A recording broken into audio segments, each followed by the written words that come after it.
Adiós a la verdad. Por Gianni Battimo. Selección de textos. La tarea política del pensar. Para discutir el actual rol de la filosofía en nuestras sociedades tardomodernas, o posmodernas, quizás sea útil subrayar las analogías que subsisten entre un libro como La sociedad abierta y sus enemigos, de Karl Popper, y las ideas expuestas por Heidegger en muchas de sus obras, en especial en una conferencia de 1964, titulada El final de la filosofía y la tarea del pensar. Por supuesto, es una combinación paradójica, sobre todo porque Heidegger no parece un pensador apasionadamente democrático. A pesar de esto, las razones que mueven a Popper a alinearse en contra de Platón, son en esencia, las mismas que mueven a Heidegger en su polémica contra la metafísica, que tal como él escribe en el inicio de la conferencia mencionada, es también, el platonismo, desde la antigüedad hasta Kant, Hegel, Nietzsche. Si en efecto, en lugar de la expresión de Papar sociedad abierta, escribimos el término heideggeriano seragnis, evento, no estamos traicionando, ni las intenciones de Papar, ni las de Heidegger, aunque ninguno de los dos estaría de acuerdo con esta pequeña violencia hermenéutica. Papar opina que Platón es un peligroso enemigo de la sociedad abierta, porque tiene una concepción esencialista del mundo, todo lo que es real responde a una ley que está dada, como una estructura del ser, y la sociedad no debe hacer otra cosa, que adecuarse a este orden esencial. Puesto que son los filósofos quienes conocen el orden esencial de las cosas, a ellos les corresponderá comandar la sociedad. La función que los filósofos, o bien hoy, los científicos, los técnicos y los expertos, se han atribuido a lo largo de los siglos, de supremos consejeros de los príncipes, guarda una estrecha relación con esa convicción de base, que para el individuo y las sociedades, siempre se trata de corresponder a un orden dado de manera objetiva que vale también, como única norma moral. Un principio moderno como aquel según el cual la autoridad, y no la verdad hace la ley, siempre ha estado expuesto a la crítica racionalista de inspiración metafísica, incluso cuando ésta era motivada por las mejores intenciones revolucionarias. Donde quiera que, en política, entra en juego la verdad, ahí comienza también el peligro del autoritarismo, en el cierre de sociedad que Papar estigmatiza en su obra. Ahora bien, lo que Heidegger llama metafísica de hecho, es la idea del ser como de un orden dado de manera objetiva de vez por todas. La misma idea que también Nietzsche reprobaba a Sócrates, viendo en él, al iniciador de la decadencia moderna que mató el gran espíritu trágico de los antiguos. Si el ser es una estructura dada de una vez por todas, no puede pensarse apertura de la historia, ni libertad alguna. Como es natural, semejante visión es más reconfortante que la trágica característica, de los albores del pensamiento griego, pero el reconfortarse, podríamos agregar nosotros, vale sobre todo para aquellos que ya están seguros en el orden existente, y por tal razón, lo reconocen como racional y digno de valer por siempre. Piénsese aquí, además de Nietzsche, en las tesis sobre la filosofía de la historia de Benjamin, de 1940.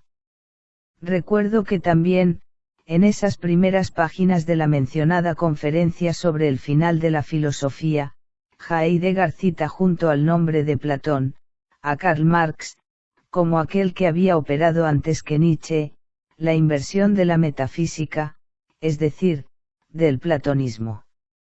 Con esto no pretendo decir que pueda llenarse por completo, el salto entre la inversión de Marx y esa superación, Überwindung, en la que piensa el propio Heidegger.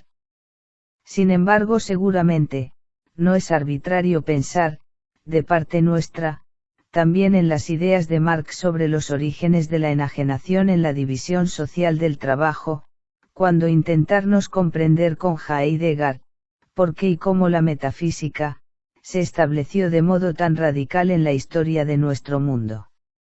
Dejó de lado la discusión sobre el carácter histórico, o eterno de la metafísica en el pensamiento de Heidegger, que llevaría a desarrollar un discurso sobre su nunca superada y quizás, insuperable dependencia del mito bíblico del pecado original. Aunque la noción de metafísica es usada por Heidegger de una manera más bien peculiar, creo que la analogía con Popper, por más que sea paradójica, puede aclarar en qué sentido esta, también es compartida por gran parte de la filosofía contemporánea. Con seguridad, no sería difícil reconocerla también, en Wittgenstein, quien afirmó que el mundo es todo lo que acontece, y como es obvio en el pragmatismo, y en el neopragmatismo. Bien sé que aún hablan de metafísica, de modo concorde desde el punto de vista terminológico, ya sea los continuadores del pensamiento clásico, y de la tradición neoescolástica, ya sea esa peculiar forma de escolástica, que es cierta filosofía analítica, en la cual ontología, metafísica, etc., indican sólo las estructuras del conocimiento anquilosadas en ontologías regionales, carentes ya de esa elasticidad, y de esa historicidad que aún podían reconocerse en el trascendental Kante. Incluso en Husserl. En resumen, es bastante claro, que al menos en una gran parte de la filosofía contemporánea, la idea heideggeriana de metafísica como identificación del ser verdadero con una estructura estable, objetivamente reconocible y fuente de normas, goza de amplio consenso, y es confinada al plano teórico, si bien no bajo el nombre de su principal autor. A partir del rechazo de la metafísica, entendida en este sentido, un rechazo que puede estar motivado por razones nietzscheano-heideggerianas, o por razones wittgensteinianas, carnapianas, popperianas, es legítimo plantearse el problema del final de la filosofía en la era de la democracia. Más aún, yendo mucho más allá de Heidegger, y del propio Popper, es simple identificar el final de la filosofía como metafísica, con la afirmación, práctica y política, de los regímenes democráticos. Donde hay democracia, no puede haber una clase de detentadores de la verdad verdadera, que ejerzan el poder en forma directa, los reyes filósofos de Platón, o que provean al soberano de las reglas para su comportamiento. Por eso repito, me parece sintomática la referencia a Marx que señalé en las páginas citadas de Heidegger.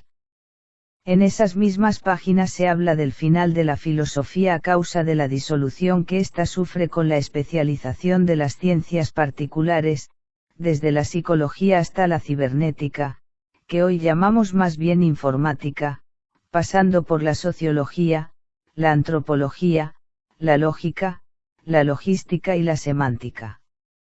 Como es comprensible, no es para nada un discurso abstracto, quien enseña filosofía en las escuelas, y en las universidades, todos los días hace experiencia de esta progresiva disolución de la filosofía. En las universidades, donde se instituyen nuevas carreras de psicología, antropología, o ciencias de la información, las inscripciones a las carreras de filosofía disminuyen, de manera considerable. También disminuyen los fondos disponibles para los estudios filosóficos. En definitiva, todo eso es justo e inevitable, aunque desagradable para muchos de nosotros, y sobre todo para nuestros estudiantes. De cualquier modo, es un aspecto muy concreto del final de la filosofía, que parece no tener una vinculación directa con la democracia, al estar relacionado solo, con la creciente autonomía de las ciencias humanas.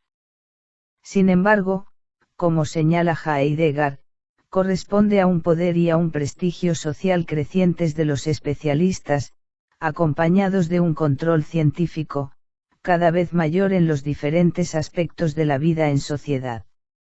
Si se tiene en cuenta todo esto, también se ve, que el final de la filosofía, deja un vacío que las sociedades democráticas, no pueden dejar de tomar en consideración.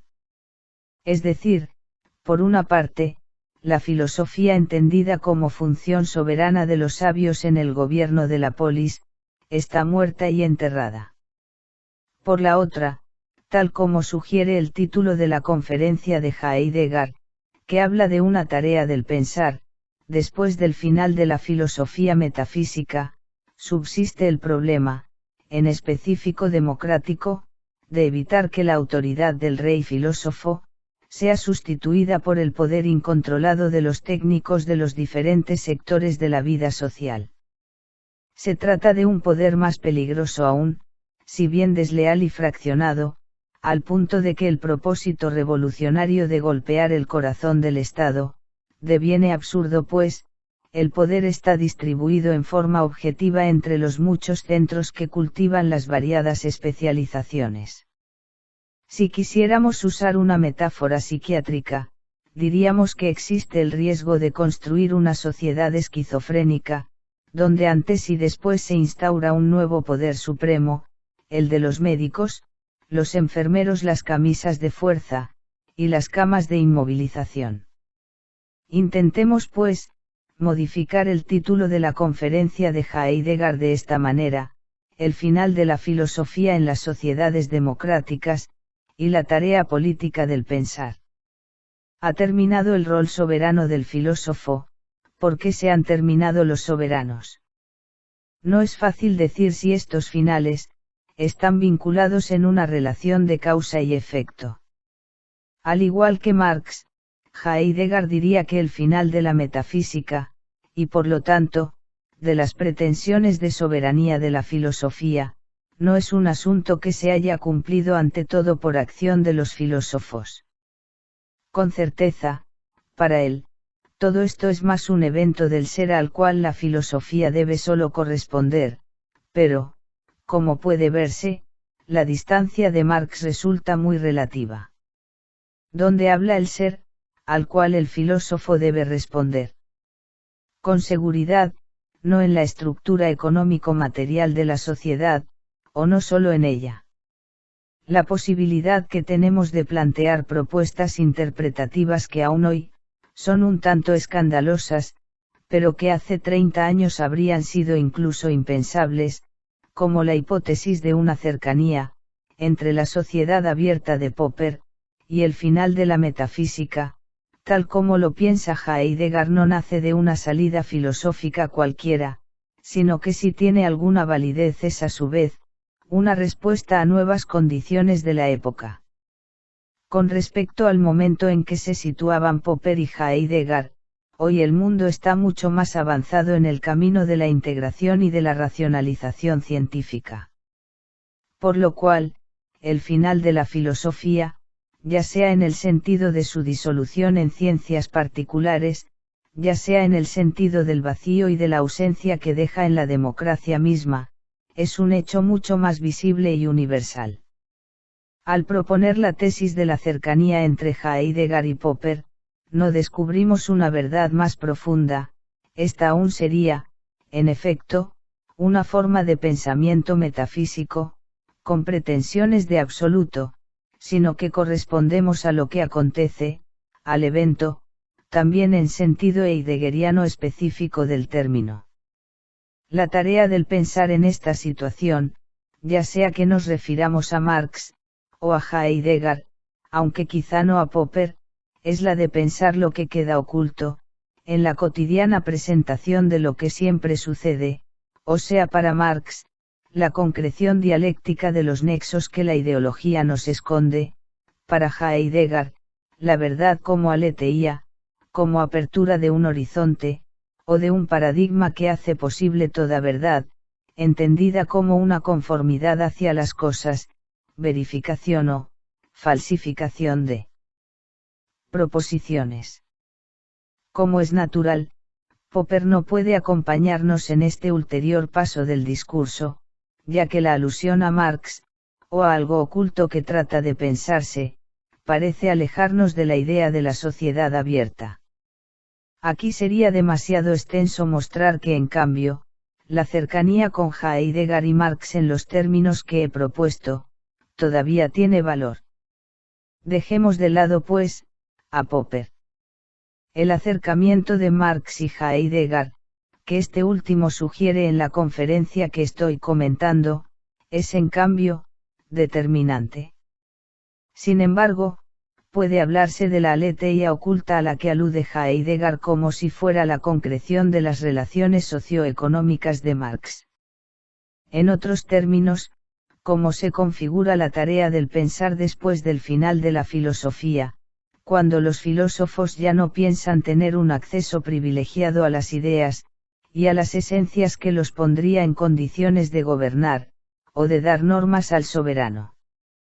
Si seguimos tan solo a Marx, volveríamos a una metafísica racionalista e historicista, en la cual a los filósofos les espera la tarea de expresar la verdad definitiva de la historia que solo el proletariado expropiado, conoce y realiza con la revolución.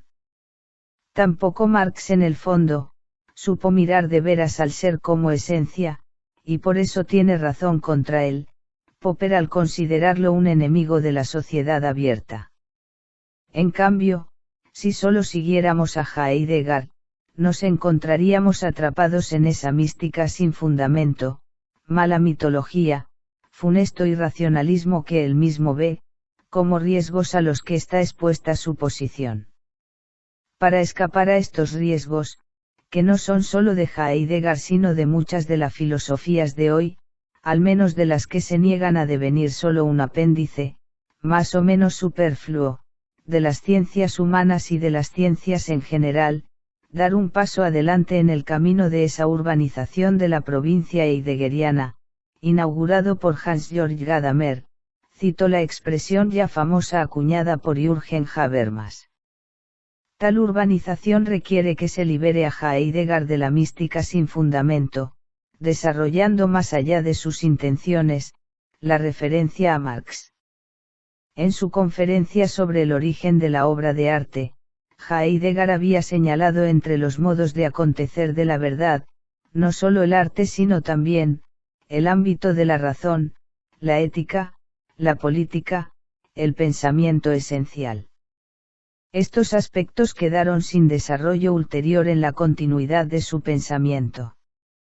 Por lo demás, aquí no se trata de ser más o menos fieles a su enseñanza, sino de buscar vías de solución a nuestro problema sobre la tarea y el futuro de la filosofía después de su final. En la época del final de la metafísica, no podemos seguir buscando, como hizo Heidegger, el evento del ser en esos momentos privilegiados a los que él siempre dirigió su atención, las grandes obras poéticas, las palabras inaugurales como la sentencia de Anaximandro, el poema de Parménides, o los versos de Hölderlin. Estos textos funcionan aún como esencias, ideas platónicas que solo los filósofos reconocen, y que hacen de ellos, una vez más, voces soberanas. En la era de la democracia, el evento del ser al cual el pensamiento debe dirigir su atención es quizás, algo mucho más amplio, y menos definido, acaso más cercano a la política. Puede ayudarnos a pensarlo, solo una expresión del último Foucault, que aquí retomamos en un sentido autónomo, ontología de la actualidad. El evento del ser, al cual el pensamiento tiene la tarea de corresponder en la época de la democracia, es el modo en que el ser va configurándose en la experiencia colectiva. Lo oculto que tiende a huir en la especialización de las ciencias, es el ser en cuanto ser, la integridad de la experiencia individual y social que debe sustraerse a la esquizofrenia tecnológica. Y a la consiguiente recaída en el autoritarismo.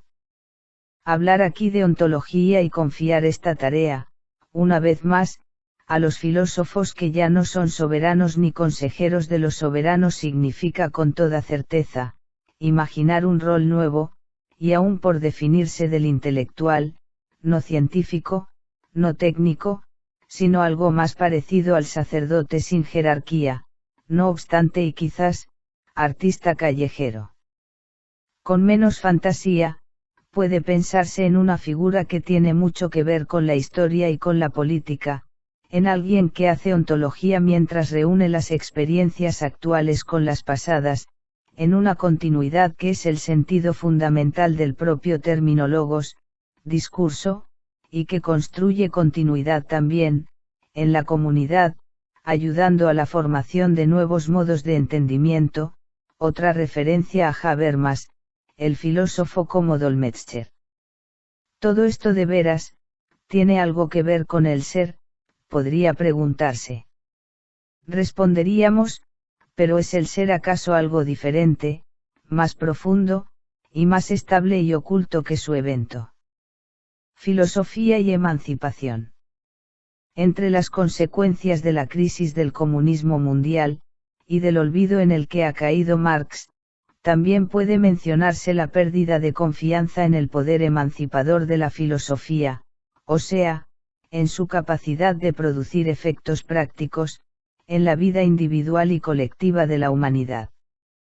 Pensando que haya quedado demostrado que Marx no tenía razón, a causa del fracaso de la revolución comunista en la URSS, en China, y de forma más reciente, en Cuba, también queda rechazada su famosa 11ª proposición de las tesis sobre Feuerbach, que reclamaba a la filosofía, la tarea de no limitarse a interpretar el mundo, sino más bien, de transformarlo. Pienso que también, la condición de guerra infinita en la cual nos encontramos hoy tiene una de sus raíces, no tan marginal como podría creerse, en la renuncia de la filosofía a su responsabilidad histórica y política.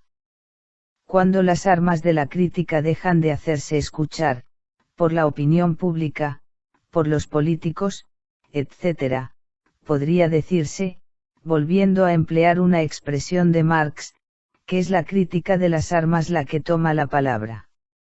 No quiero exagerar la importancia del factor filosofía en el contexto de las relaciones internacionales, pero al menos, puede observarse que las guerras en Afganistán e Irak, se han desencadenado en un momento, y por decisión de un país en el que la filosofía, ha ido reduciéndose a una función académica, un asunto de especialistas que discuten problemas de lógica y de epistemología en sus departamentos universitarios bien protegidos y con relaciones casi inexistentes con la opinión pública. Esta consideración no se opone a la otra, muy conocida, según la cual, la violencia terrorista, como se la llama, y la guerra, se inspiran en la fe religiosa, musulmana por un lado, cristiana fundamentalista por el otro. El factor religioso es con certeza un asunto de creencias y mentalidades, pero no es exactamente, un asunto filosófico en el sentido crítico del término. Bajo la influencia de la dominación práctica y económica de la técnica y de sus realizaciones en todos los ámbitos de la vida humana, la filosofía ha encontrado la razón de su reducción a pura función descriptiva de la condición humana, pienso en las conclusiones a menudo tautológicas, de la fenomenología, o bien a función auxiliar de las ciencias experimentales, la lógica, la epistemología, etc., función de la cual las ciencias duras, no tienen necesidad alguna pues, son capaces de organizarse con plena autonomía, y con gran eficacia. Es la razón por la cual, en el esfuerzo por explorar la posibilidad de una filosofía de alcance emancipador, la segunda proposición guía que quiero citar, después de la 11ª tesis sobre Feuerbach, es la mucho más escandalosa afirmación de Heidegger, según la cual, la ciencia no piensa. Escandalosa en cuanto representa el principal obstáculo en todas las discusiones sobre las relaciones entre la filosofía contemporánea, al menos aquella que no se reduce a uno de los dos sentidos que he citado, y las ciencias. El escándalo depende, como ocurre con frecuencia, de la ignorancia del significado preciso de la proposición heideggeriana, que ante todo es en rigor, kantiana. En efecto, es en Kant donde se encuentra la raíz primera de esta tesis, la ciencia conoce los fenómenos, aplicándolos a priori de la razón, espacio-tiempo y categorías. El pensamiento, por su parte, tiene por objeto el numen, que no puede ser propiamente conocido en el ámbito del fenómeno, sino solo pensado. Sin embargo, como sabemos, es precisamente a nivel del numen, que se juegan las cuestiones más decisivas para nuestra existencia humana, y también, para el conocimiento del mundo en general. ¿Qué puedo saber? ¿Qué debo hacer? ¿Qué puedo esperar? Las tres cuestiones que Kant considera fundamentales, no son en modo alguno, cuestiones a las que la ciencia pueda responder. Ni siquiera la primera en rigor, es un asunto de conocimiento. La crítica de la razón pura no es discurso objetivo de tipo científico. Cuando la filosofía se propone volverse una ciencia rigurosa, el sueño de Husserl, que él declara terminado, pero que de cualquier modo, sigue siendo el ideal de gran parte de la fenomenología, por no hablar de la filosofía anglosajona, pierde toda capacidad de satisfacer el llamado marxista de la 11ª tesis sobre Feuerbach, así como el de Heidegger a pensar, a ejercitar nuestra capacidad de escucha del ser, y a no reducirnos a la razón calculante. De acuerdo, podrá decirse, aceptamos el llamado de Marx y de Heidegger, pero ¿qué significa entonces pensar, si no es igual al conocimiento que aplica reglas rigurosas, y utiliza métodos bien fundados? Si intentamos responder a la pregunta escuchando a los dos pensadores recién mencionados, asumiendo, como veremos con muchas buenas razones, una cercanía de fondo entre ellos, a su vez escandalosa, lo reconozco, se llegará a la tercera proposición que me guía en la presente reflexión, una vez más, una reflexión de Heidegger. El pensamiento es pensamiento del ser, en los dos sentidos del genitivo. Pensar el ser en sentido objetivo, es también pensamiento que pertenece al ser, en el sentido subjetivo de la expresión. Como bien sabemos, la expresión se remonta al así llamado segundo Heidegger, o sea, aquel que retorna su discurso tras la Segunda Guerra Mundial, con la Carta sobre el Humanismo, escrita como respuesta a una encuesta lanzada por Jean Beaufret, que también es una respuesta al existencialismo humanista de Jean-Paul Sartre. En esa carta, como en muchas obras anteriores de los años 30, se expresa lo que Heidegger llama la Quere, el giro de su pensamiento. En resumen, es durante los años 30, cuando se forman los grandes bloques políticos que se enfrentarán en la Segunda Guerra Mundial, la Rusia comunista, la Alemania nazi, los Estados Unidos de América, con todos sus aliados, que Heidegger se da cuenta de que la visión del Dasein que había elaborado en su obra Capital de 1927, Ser y Tiempo, sufre de un límite de tipo existencialista y humanista. La idea de autenticidad e inautenticidad de lo existente, en su opinión, ya no puede presentarse desde el punto de vista del individuo.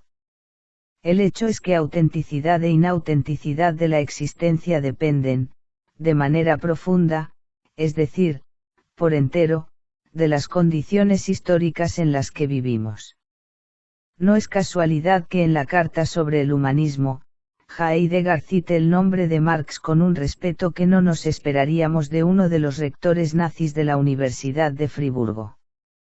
Es cierto que no rechaza la analítica existencial de ser y tiempo. Solo toma conciencia de que la autenticidad de la existencia, no es una cuestión del sujeto individual, sino mucho más, una cuestión que implica la condición histórica, que él llama histórico destinal, porque no es a su vez, el efecto de que pueden cambiar de golpe con nuestra buena o mala voluntad. Heidegger habla aquí del hecho, de que para realizar otra manera de ser en el mundo que no esté ya inmersa en la inautenticidad. Simplifico un poco, debemos esperar a que el ser regrese a nosotros de un nuevo modo. Sobre esto Marx no estaría de acuerdo, al menos de forma explícita. Sin embargo, si se piensa por ejemplo, en el Sartre de las cuestiones de método, donde dice que la verdad del existencialismo, es una verdad provisoria, que será sustituida por el saber verdadero, el marxismo, solo después de la revolución, una vez más, resumo simplificando, se esclarece que ambas posiciones no son tan distantes entre sí. Ya sea Marx, ya sea en términos con seguridad diferentes, Heidegger, ambos nos indican la dirección de un pensamiento que piensa el ser. Para Marx, sabemos con mayor o menor claridad, lo que esto significa, todo el saber, incluso el saber científico en la sociedad capitalista, está condicionado por una falsa conciencia que no se conoce en cuanto tal, sino a través de la ideología. La búsqueda del pensamiento crítico, o sea, de la filosofía que quiere cambiar el mundo, es recordar la ideología, y criticarla, sin limitarse a considerar evidente, lo que parece serlo en el contexto de los conocimientos compartidos, y seguros para el saber burgués. En cuanto a Heidegger, el pensamiento piensa el ser en la medida en que no se limita a pensar conocer el ente. Los entes son los objetos del conocimiento cotidiano, incluidos los del conocimiento científico. Este último se hace accesible para nosotros en el interior de una apertura, aquí puede pensarse en los a priori kantianos, que designa un contexto de visibilidad, el cual también puede designarse con el término paradigma de Thomas Kuhn. Es por medio de la satisfacción de las condiciones preliminares designadas dentro de este paradigma, que las cosas se dan como entes, o sea, viniendo al ser.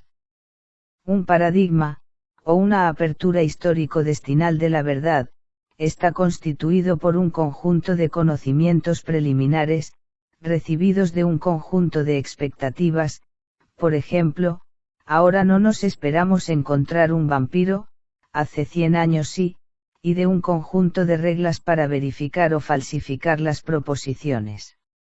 Sin analizar en mayor detalle la noción de apertura de la verdad, para Heidegger, puede notarse con facilidad la analogía con la noción marxista de ideología, con la cual comparte el carácter de historicidad, ya que no puede atribuirse a la apertura del ser la estabilidad de los entes, de los objetos, de las ciencias, matemáticas y experimentales, que se dan como tales, solo en el interior de la apertura. Por lo demás también Kant, aun creyendo que la razón humana es siempre la misma, no llegaba a objetivar al sujeto, que para él era el que definía el paralogismo. Por lo tanto, el ser que nos abre a la posibilidad de toda experiencia del mundo, y de nosotros mismos, no es una estructura estable, como el ser parmenídeo o incluso el ser inmutable de las ideas platónicas o de las esencias de Aristóteles. Para pensar el ser, o para hacer la crítica de la ideología, es preciso no detenerse, dice Heidegger, en la simple presencia de lo que se da de forma inmediata. Esto no es fácil, ni para Marx, ni para Heidegger. Por ello, esa dificultad depende de una suerte de pecado original, que él, como es natural, no llama así, ni tampoco lo considera eterno para todos los hombres de nuestra civilización, de nuestra apertura del ser. En la cotidianeidad tendemos a olvidar el ser a favor de los entes. Nos abandonamos a la opinión común, como en el mundo del sé, de ser y tiempo, que justamente, por ser común, no puede más que ver los objetos como objetos, accesibles a todos, neutros, lo que en verdad no son jamás. Olvido del ser. No hay en Heidegger una explicación de esta tendencia a olvidar el ser, a limitarse a la presencia del presente y del objeto. Con Marx, y también con Nietzsche, podría decirse que el olvido del ser a favor de los entes, depende de las condiciones de dominación. Es la objetividad, el hecho de que lo que es verdadero, y lo que es verificado sobre la base de criterios recibidos, siempre es preferido por las clases dominantes. Recordemos las tesis de filosofía de la historia de Walter Benjamin, que son precisamente las que dominan basadas en esos criterios. Ahí donde hay una verdad dada, de una vez por todas, también hay siempre alguien que la conoce de manera más completa y rigurosa: el Comité Central, el Papa, los doctos, la autoridad de los viejos sabios, los filósofos de la República de Platón. No continuaré desarrollando esta conexión entre autoridad y metafísica, el nombre que Heidegger da al pensamiento que olvida el ser a favor de los entes presentes, y que por lo tanto, identifica la verdad con la objetividad verificada dentro de un paradigma recibido, sólido. Creo que quizás a través de Nietzsche puede llegar a aceptarse también, desde un punto de vista heideggeriano, la idea de que la tendencia a la metafísica objetivista es el resultado de la dominación y por lo tanto, la ideología de las clases dominantes. El hecho es que tampoco Heidegger, cuando desarrolla su crítica a la metafísica objetivista, pretende construir una idea del ser diferente del objetivismo, una noción, podría decirse, más verdadera y más objetiva que el ser mismo.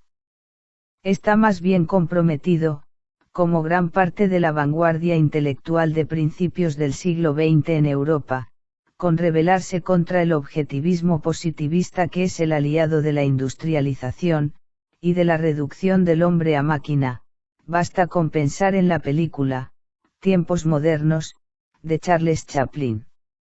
Con más claridad que en Marx, es en Heidegger, donde se tiene una legitimación más aceptable del esfuerzo por superar la metafísica. Marx invita a criticar siempre la ideología en nombre de una verdad. El derecho del proletariado a hacer la revolución se basa a fin de cuentas en el hecho de que solo el proletariado ve la verdad del hombre, de la historia, incluso de la economía.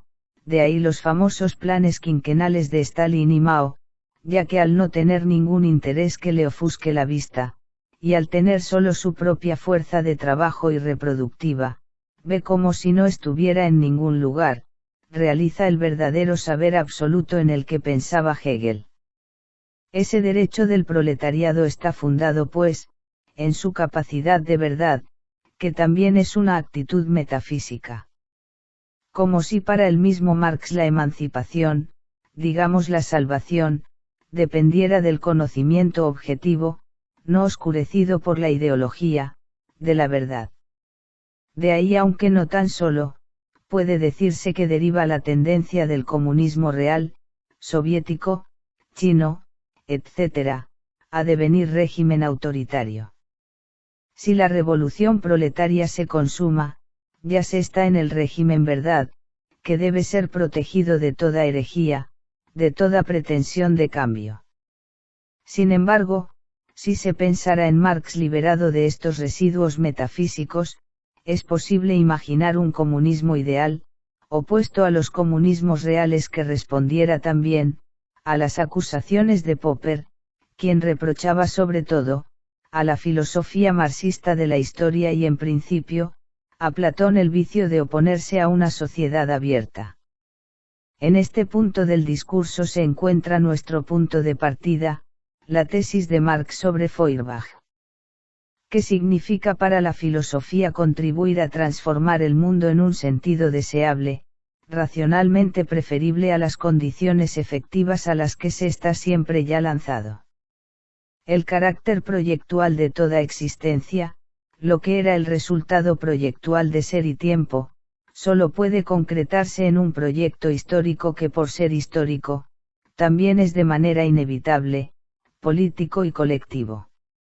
Quizás sea aquí, en esta conclusión que implica también, un gran riesgo, al cual Heidegger cedió tomando parte en la revolución nazi, donde se encuentra el único sentido posible de la famosa tesis sobre la autenticidad, como decisión previsible de asumir la propia muerte, el ser para la muerte, o mejor aún, la mortalidad.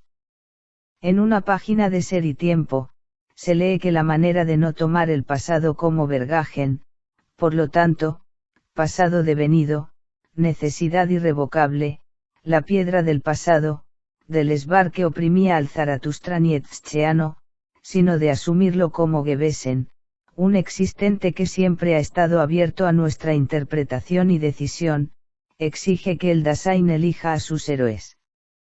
Asumir la propia mortalidad, un acto del que ser y tiempo, no dice más, con toda evidencia para no caer en el moralismo ontológico a la luz de la quere heideggeriana de los años 30, por lo tanto, como compromiso concreto con la historia efectiva de la comunidad histórica, a la cual se pertenece. El contenido del compromiso, aquí está signado, por una suerte de formalismo ético kantiano. La ontología heideggeriana no indica de qué lado es necesario estar. Sin embargo, el hecho mismo de rechazar la asunción de la historia como vergangen, como una herencia que solo es posible aceptar, palabra de orden de todo tradicionalismo, de toda posición conservadora, sitúa la perspectiva heideggeriana más bien, del lado de lo que en años menos oscuros que los que vivimos, se llamaba revolución permanente. Algo que el propio Heidegger muchas veces, no comprendió en su elección hitleriana de 1933, cuando imaginó que el pasado premetafísico que él veía de manera mitológica en la Grecia preclásica, podría repetirse en la Alemania nazi. Sin embargo, sobre la base de los resultados del análisis de la analítica existencial, y de la quere, la vía del compromiso histórico, estaba correctamente trazada, el Dasein elegía a sus héroes, sus modelos históricos, para afirmar y hacer siempre posible una actitud no pasiva, con respecto al pasado. O sea, la elección debe ser guiada por el ideal de la superación de la metafísica, de la objetividad, es decir, del realismo de las políticas conservadoras para las cuales la única cosa que el hombre debe hacer en el mundo es observarlo, en el doble sentido de conocerlo de forma objetiva, y de someterse a su verdadera estructura, asumida como norma moral. Pero nos dice Heidegger, incluso a riesgo de adoptar una posición errada, es necesario asumir la responsabilidad de un proyecto. Y ese proyecto será tanto más auténtico, cuanto menos pretenda realizar de una vez por todas, la verdad, negando sus objetivos de base. En la base de todo proyecto histórico, deberá tenerse desde el punto de vista de este Heidegger revolucionario que descubrimos aquí, la negación de la violencia que es la herencia de la metafísica, de la conservación y de la dominación que se sirve de la verdad, del dato, del orden. Puede decirse que es aquí, donde se vuelve decisiva, para la filosofía, la reflexión sobre el sentido del error del Heidegger nazi. No como repiten de forma periódica estudiosos que quieren destruir la mala hierba de su enseñanza filosófica, porque al conocer los frutos de esta planta, deba tenderse a eliminarla del todo de nuestra cultura, sino porque de las mismas premisas de las que partía Heidegger, y que mal interpretó al adherir al movimiento de Hitler, puede partirse una vez más para imaginar una filosofía que responda también al llamado de Marx, o sea, una filosofía capaz de modificar el mundo, con una iniciativa histórica y por lo tanto, no solo de observarlo. El sentido del error del Heidegger nazi no fue la decisión de elegirse sus héroes, o sea, de involucrarse en una aventura política, como tampoco lo fue, y este es el punto esencial, el hecho de haber abrazado una causa objetivamente falsa, en vez de atenerse a la verdad. Los críticos de Heidegger siempre le han reprochado que no hubiera reconocido su propio error una vez terminada la guerra, y cualquiera que se inspire en ideales democráticos, de convivencia civil, no puede sino estar de acuerdo con tal reproche. Nosotros preferiríamos que Heidegger se hubiera purificado mediante una toma de distancia respecto de sus posiciones de 1933. Pero ¿acaso podía de veras hacerlo basado en el descubrimiento de la verdad, teórica, ética, etc., como en el fondo habría podido hacer abrazando la que, cada vez más, se nos muestra como la lógica de Nuremberg? O condenar el nazismo, propio y de los otros, en nombre de los derechos humanos universales, devenidos por fin, evidentes y reafirmados de manera solemne por las potencias vencedoras de la Segunda Guerra Mundial. Sé que este es un discurso peligroso, demasiado cercano al revisionismo histórico que en muchos países de Europa abunda hoy, con la general y despreciable toma de posición de la derecha conservadora. Los Estados Unidos, incluso durante la administración Bush, lo rehuían, porque en su mentalidad aún prevalecía la idea del nazismo como enemigo, cuya demonización es una especie de deber patrio. Sin embargo, debe hacerse. De otro modo, con la pretensión de hablar, actuar y decidir en nombre de la verdad, se perpetúa solo la lógica de la guerra. Sin embargo, sino en nombre de la verdad metafísica sobre el carácter monstruoso del nazismo, cómo podía y debía Heidegger motivar una conversión personal propia. A esta pregunta nunca respondió de forma explícita, pero una lectura débil de su ontología, puede ayudarnos a encontrar una respuesta. Puesto que el ser nunca se da en persona, parece una conclusión singular para un pensador que quería ir a las cosas mismas, otro signo de que la fenomenología debía ser superada. El Dasein que se elige a sus héroes, está siempre en una posición finita, y situada. Heidegger eligió en 1933, la parte maldita. Esto les ocurrió, con referencias históricas diferentes, a otros grandes pensadores como Black y Lukács, que eligieron el estalinismo. Es en nombre de la diferencia ontológica, que había olvidado en 1933 con la ilusión de que la Alemania hitleriana pudiera convertirse en una nueva Grecia preclásica, mitificada como la tierra en donde el ser estaba aún presente, que Heidegger no podía repetir el error de creer que ahora, por fin la verdad verdadera se le había hecho evidente. Por eso guarda silencio sobre su propio error pecado, tal vez pensando que en la nueva situación, lo que puede hacer sin pretender estar en la verdad, como los jueces de Nuremberg, es callar y continuar su reflexión sobre el modo en que el ser se da en nuestro tiempo. Como si partiera de nuevo de las páginas de 1935 de la Introducción a la Metafísica, como si el final del nazismo no hubiera ocurrido de veras. Esta era también, la opinión arraigada de Adorno, quien veía sobrevivir el totalitarismo nazi en el mundo democrático de la publicidad, de la propaganda, de la fantasmagoría de la mercancía. En resumen, salir del error pecado nazi, le parece una empresa mucho más complicada que una simple palinodia, que una pequeña confesión con pequeña penitencia, como le había parecido siempre la moral. Difícil decir si aún tenemos algo que aprender de Heidegger sobre estos temas, pero en el fondo, seguimos estando siempre en su condición de 1935, aunque no tengamos dudas sobre las condenas de Nuremberg que, como es obvio, compartimos no en nombre de la verdad, sino por fidelidad a nuestra situación histórica determinada. Debemos rechazar la tentación de sentirnos del lado de la verdad, como ocurre cada vez más seguido, a los representantes de los terrorismos que nos asedian.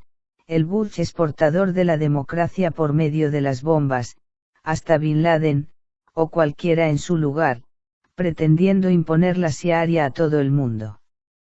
Sabemos que somos históricamente finitos y, por lo tanto, también en política siempre somos lanzados al riesgo de elecciones parciales que solo corregimos al aceptar la negociación con otros, individuos o grupos, tan finitos y parciales como nosotros.